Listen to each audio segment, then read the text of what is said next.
Yeah, all of us, every other person who feels like, I am somehow pressed, I'm somehow oppressed, I'm somehow limited.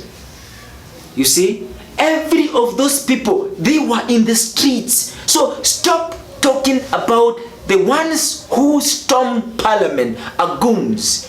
All these people are Gen Z. Every of the persons who you saw in parliament, those who took selfie, they're not supposed to be the university students who are campaigning against high taxation. Actually, university students have no clue on how life is outside here. Actually, the college students doesn't understand what is going on outside here. They don't know how hard life is to mama mboga. And mama mboga si lazima mama wa 8 years, ni mama mwenye akona 20 years, 18 years, who finishes school and there's no employment and they have to employ themselves kwa kuuza mboga. Tunamuita mama mboga. They're not mama mboga. They're the ones who are desperate. They're the ones who have been searching for jobs and no jobs. And so we need to understand that. So the ones who stormed parliament are all Gen Z. Gen Z is not university students. It's not NGOs. It's not organizations from the locals. Do what? They are all Gen Zs. We need to define Gen Z. You see? Who told you that because they were born 1997 they're still in university? What about those ones who didn't proceed with education?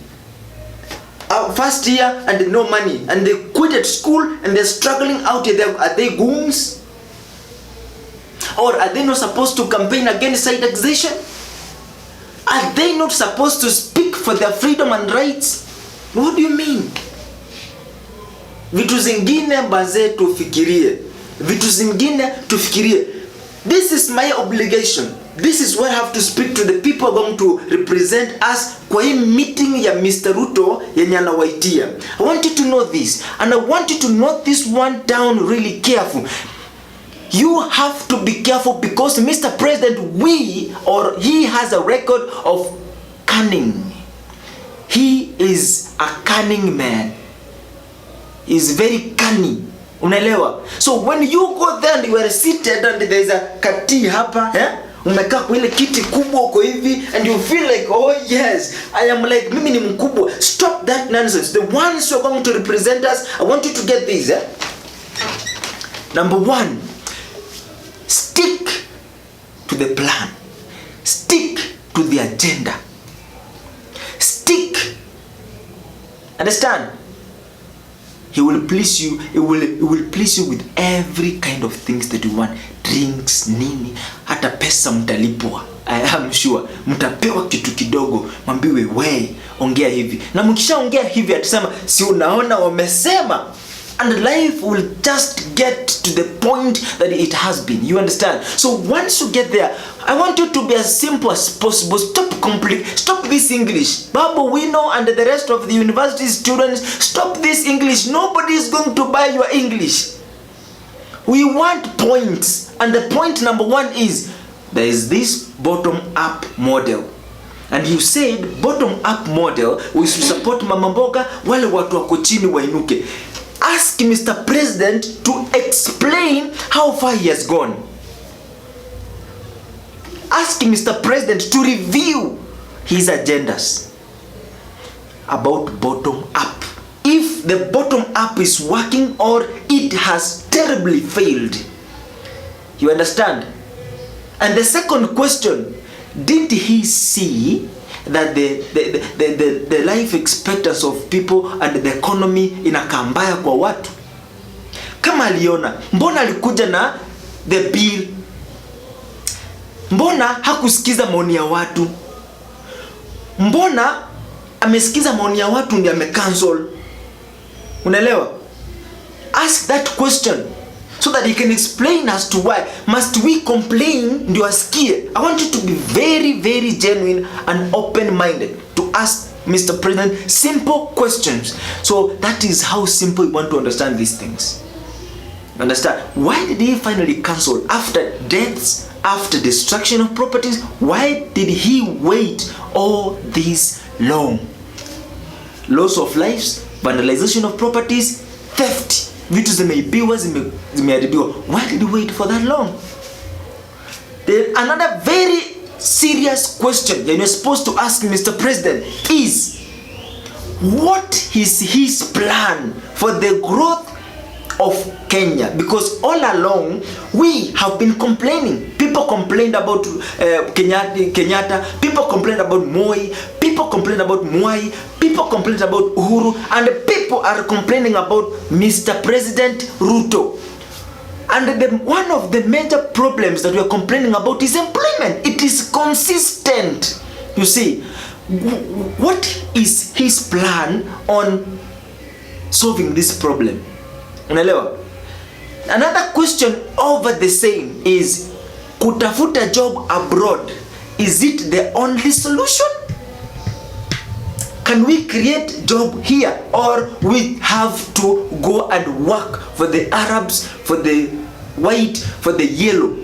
Must we work for those people, or there is a way that we can work in our country? Is there a way that we can make our country work for us? Is there a way that we can create industries in Kenya? And what is his plan on creating or giving rooms for people to create their jobs and companies in their own country? Ask those questions. You see? So let us avoid stories, stick to the plan, stick to the agendas, and let us solve this thing once and for all. Because if the representatives are going to represent us in those talks that is saba mwezi wa saba ni saba saba. During those times, when you get there, I want you to be very careful, very keen, very calm, and ask simple questions that we need an explanation. You understand? Ask Mr. President, how are we living by our own means, by him having 60 trips within the 2 years of his regime? Ask him those questions and let him answer those questions. And be keen when he is explaining, when he is talking, so that from the communication we can understand who this person is and what he can do and what he cannot do. You understand? Yeah. Let him explain, how are we living by our own means? Yeah. So the Kenyans are waiting for you, and we trust that out of this, hatutakuwa na bad governance again, hakutakuwa na high taxation again, hakutakuwa na leaders who are intimidating his own people. We elected you to represent us. We gave you a mandate. We gave you a chance. Go lead us. Go represent us. If you mislead us, we are going to lead ourselves, and we don't care. Why do politicians want us to fear them? When they come to the ground campaigning, sharing their visions to us, very friendly and close to the people, why should you make us fear you? Why are you intimidating the lives of the people? The Mr. President William Samoei Ruto right now is saying, I'm going to search for those people who vandalized parliament. So when you catch these people, what are you going to do to them? Kill them? Yeah? Jail them for life? Or what is it that you have planned for the people who vandalized the parliament? That the people cannot express their themselves, their feelings, their emotions, their thoughts freely. That once they speak, threats follows them. Why should we live in fear? Fear of the leaders that we elected, who are representing us internationally and even locally. Yeah? Why are we making us beg you, and we are the ones who said you are enough to lead the 55 million people? You are the MP, and you are able to lead 1 point something million people from your county. from your constituency. Why are you mbona umeadimika all of a sudden? You are not seen, your time to the citizens are very limited. When do you get to understand the needs of the people and the interest of the people? When we, like me, in my constituency, I think in Makadara constituency, I've never seen my MP come to the area to look at what since he was elected in, he's ever busy, is never available. All of a sudden, once you get to power, you are very busy, you are not seen. Why? You become cynic.